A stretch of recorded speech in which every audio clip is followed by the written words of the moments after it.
फातिमा की रानी माँ, प्रभु यीशु की माँ, आसरा तू ही है माँ।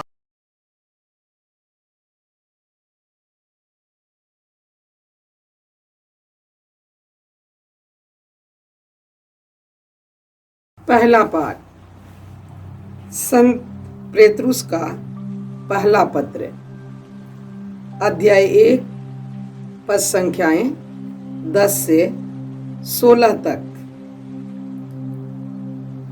आत्माओं की मुक्ति नबियों के चिंतन तथा अनुसाधन का विषय था।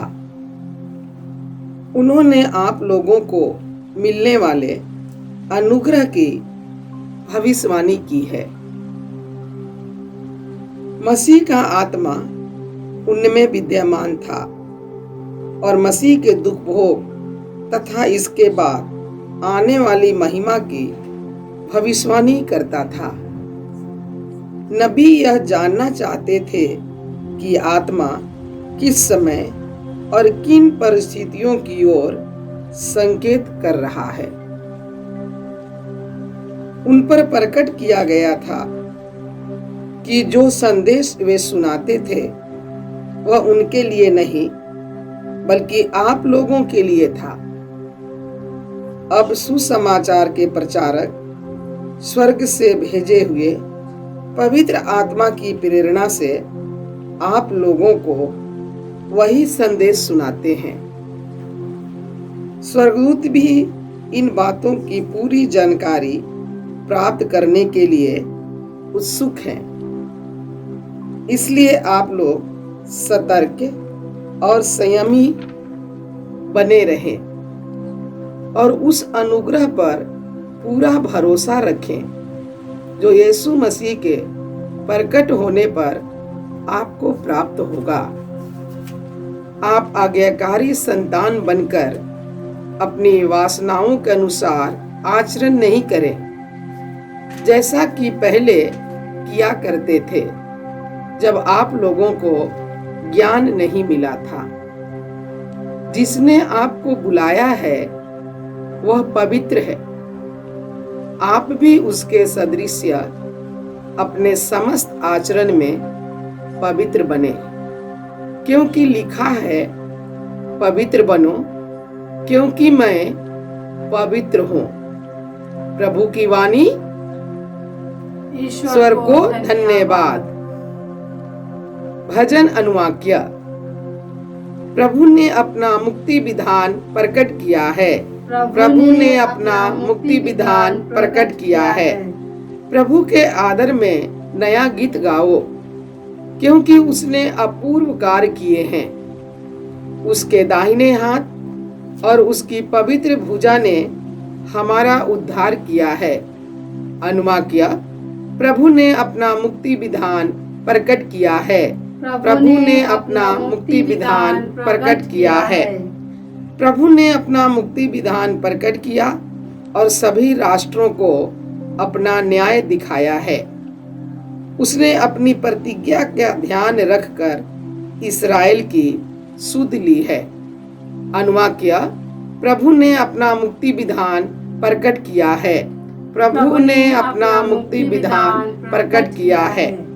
पृथ्वी के कोने कोने में हमारे ईश्वर का मुक्ति विधान प्रकट हुआ है। समस्त पृथ्वी आनंद मनाए और ईश्वर की स्तुति करें। अनुवाक्य। प्रभु ने अपना मुक्ति विधान प्रकट किया है।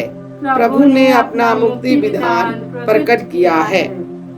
जय घोष। हालेलुया। हे पिता, हे स्वर्ग और पृथ्वी के प्रभु, मैं तेरी स्तुति करता हूँ, क्योंकि तूने राज्य के रहस्यों को नीरे बच्चों के लिए प्रकट किया है। हालेलुया। प्रभु आप लोगों के साथ हो और आपकी आत्मा संत मार्कुस के अनुसार प्रभु यीशु ख्रिस्त का पवित्र सुसमाचार। हे प्रभु तेरी महिमा हो।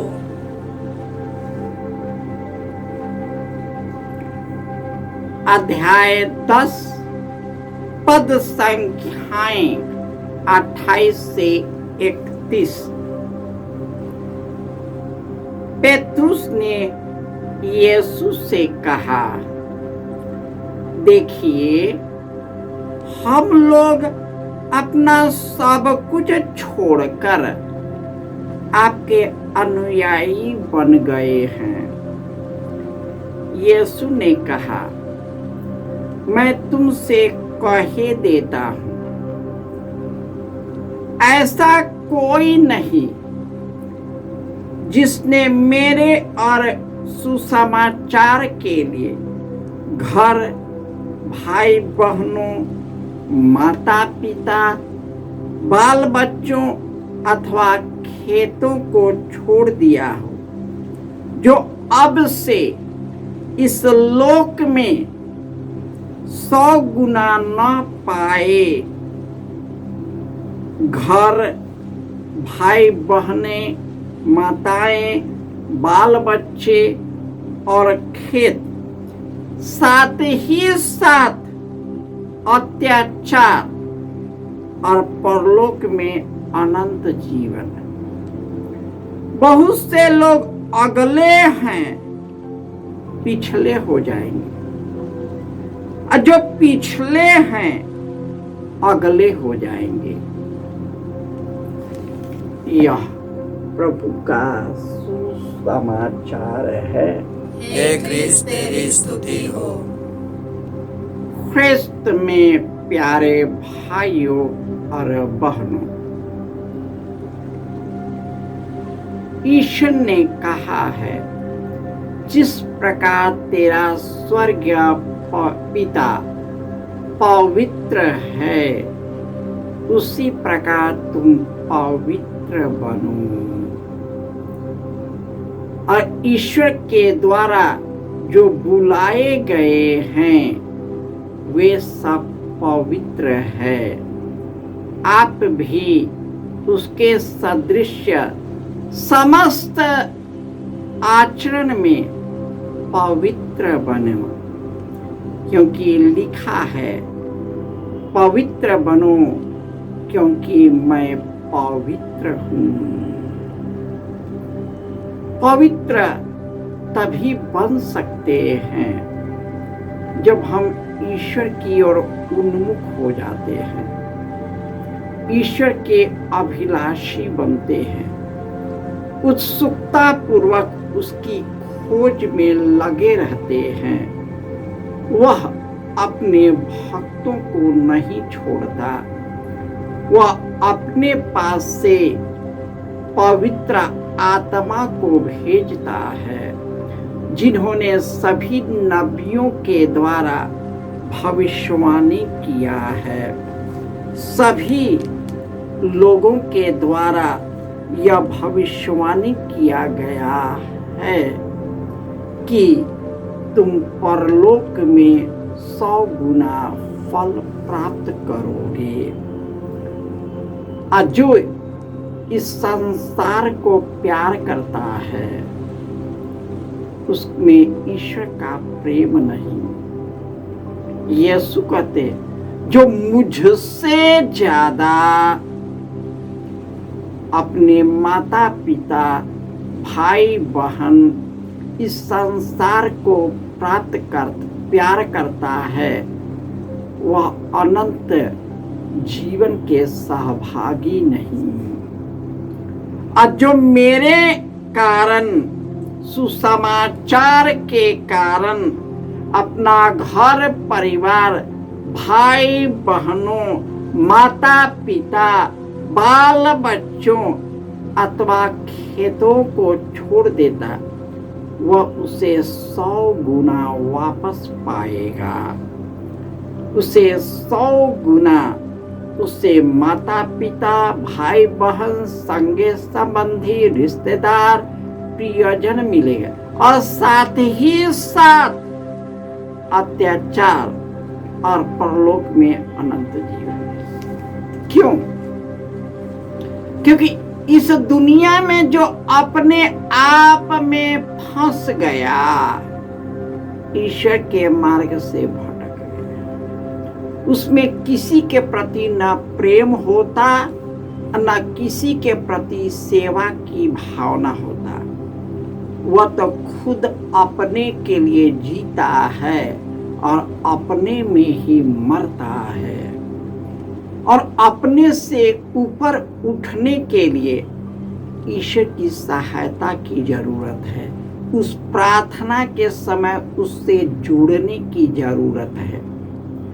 तब पवित्र आत्मा हम लोगों को आत्मा शक्ति से भरेगा, अपने जीवन से भरेगा, और वह शक्ति दुनिया के तमाम शक्ति से ज्यादा शक्तिशाली है। हम अपने घरों के द्वारा मारे जा सकते हैं क्योंकि भटक गया है। मेरा अपना बच्चा मुझे त्याग सकता है जो अपने आप में लीन है, इस दुनिया में लीन है और उसी में खोया होता है। वह मुझको भुला देगा, वह हमको भुला देगा। लेकिन ईश्वर जो सबको बनाया है, सबकी देखरेख करता है, वह पाप में गिरने नहीं देता। संत और महात्मा मरते समय भी पवित्र आत्मा उनको पवित्र बनाए रखा, क्योंकि ईश्वर उनको गिरने नहीं देता है। यह शरीर संसार के प्रति भागता है, यह शरीर शरीर से जुड़ता है, यह शरीर पूरे संसार के चीजों और मोह माया से फंसा है। और ऐसे लोग हम पर अत्याचार करेंगे, हमको दुख देंगे, यीशु को नहीं मानेंगे, उसको प्यार नहीं करेंगे। इसका मतलब नहीं कि हम अपना विश्वास खो दें। इसके लिए विशेष कृपा की जरूरत है। पवित्र आत्मा के अभिषेक से भरना है और उससे बनाए रखना है, तत्पर रहना है।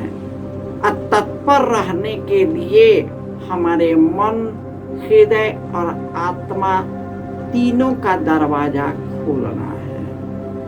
तो ईश्वर हमारे जिंदगी को अपने काबू में करता है और वह उस मार्ग की ओर ले चलता है जिसे उन्होंने मेरे लिए निश्चित किया है, न कि मैंने अपने जीवन को निश्चित कर लिया।